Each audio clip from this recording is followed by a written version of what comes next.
This is an important article that has gotten a little bit of, I don't know, publicity over the past few days. But this is about how businesses are basically getting better interest rates on loans from banks if they basically meet diversity quotas. And this ties into the whole ESG score thing. And I think it's worth talking a little bit about the implications of this and kind of the mechanics of how this whole control system is being put in place. So I'll read a little bit from this article, which explains how they're implementing this. So they say, amid an uptick in race-conscious hiring programs throughout corporate America, many prominent businesses are now writing racial and gender quotas into their credit agreements with banks, tying the cost of borrowing to the company's workforce diversity. So they're saying they have to hire basically or have like a certain amount of their workforce as black or Hispanic or gay or whatever, in order to get better credit or better interest rates on loans to take from banks. So it's cheaper for them to borrow money. Businesses that have struck such agreements include the pharmaceutical giant Pfizer, no surprise there, consulting groups Ernst& Young and ACOM, insurers Prudential and Definity Financial, private equity firms BlackRock and the Carlyle Group, the technology company Trimble, and telecommunications giant Telefonica.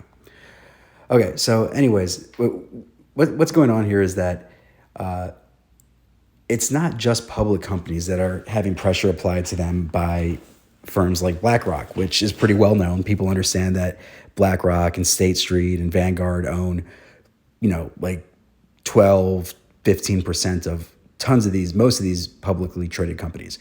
And therefore they can dump their stock and manipulate the stock price. They have voting rights. So they're able to influence publicly traded companies through that mechanism. But what's interesting here is that it's not just public companies that are being pressured. It's also private firms like Ernst& Young or EY. This is a private consulting firm, an accounting firm. It's owned by the partners who've basically been voted in by the partnership. They own the company. They have their own P&Ls, like profit and loss centers. They don't have stock you can trade. So they're still being targeted, though, to get on board with this whole diversity thing through access to credit.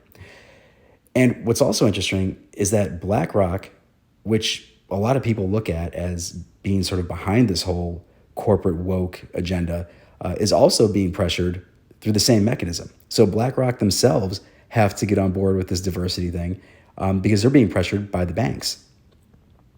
So that shows you how much power really resides in the actual banking system, which includes the Federal Reserve, which is owned by private banks.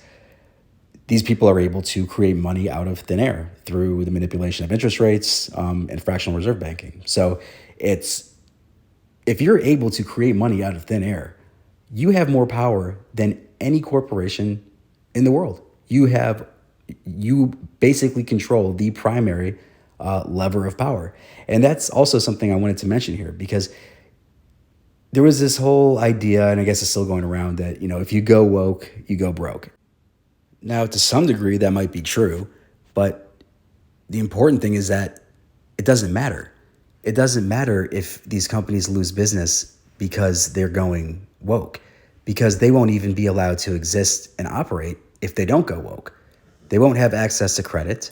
They're implementing these ESG scores, which are going to become much more formalized through operations like this whole woke lending scheme.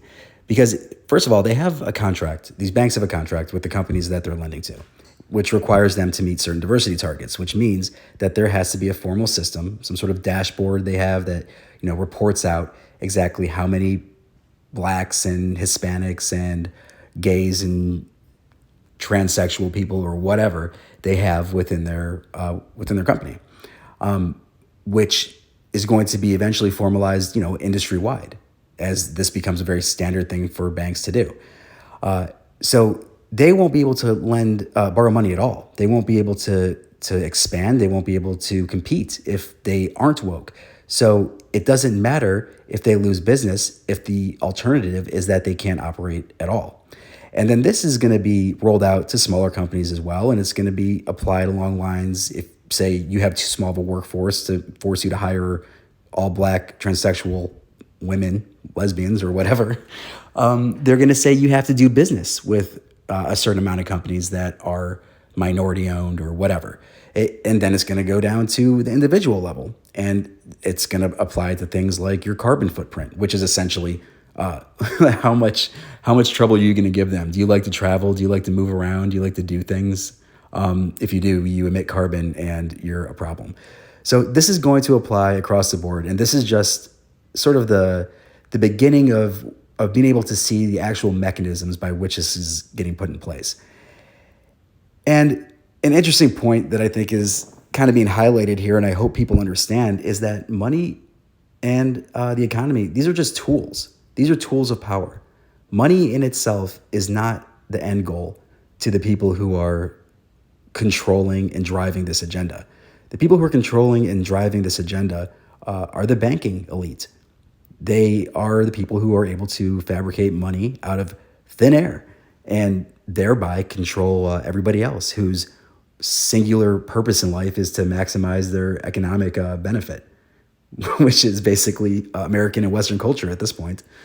So that's who's controlling the world. It's these banking people, and they use money as a tool, and they care about power, and they always have cared about power. And that's all they've ever cared about. And you can look at many different societies throughout history and sort of see how money's been used differently. It doesn't have to be, the bottom line doesn't have to be your profit margin the way it is in America today, supposedly, or previously it was. Look at the Soviet Union. Money there was basically just an accounting tool. Real value was your utility to the Communist Party. You look at Nazi Germany. They may have cared about making money to some degree, but it was more important that you weren't Jewish. So if you were Jewish, it didn't matter if you were of economic benefit, you were still cut out because the whole point was power. You can look at systems like the Indian Hindu caste system.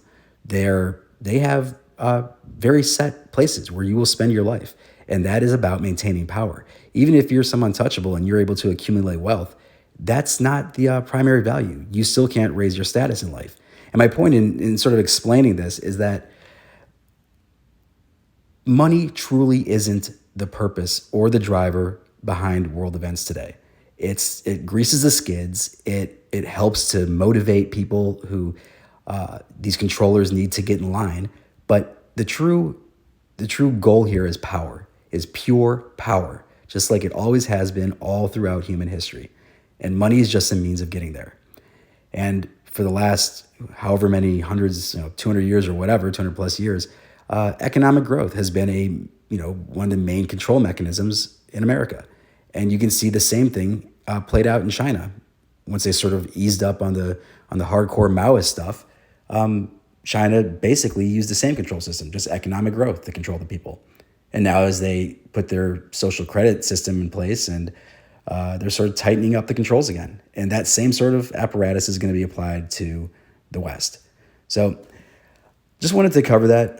The ESG thing is interesting in that it's showing here. And I think it's really, really important that people start to understand that this isn't about corrupt business interests who just want to make money. This isn't about anybody who cares about the ideologies that are being pushed. And none of this is about money. This is purely about power and the power of people who can create money out of thin air. The rest of what you see around you is a control matrix, and that is it.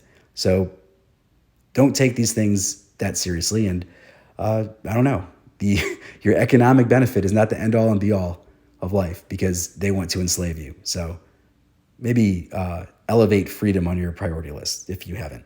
If you're watching this, you probably have. But I think it's just important to know. All right, so please follow, share, like. Depending on where you see this, I'm on Rumble, BitChute, Twitter, and on YouTube until it gets taken down. Sorry, that's my dog. It's not me doing some weird shit. So, yeah, thanks.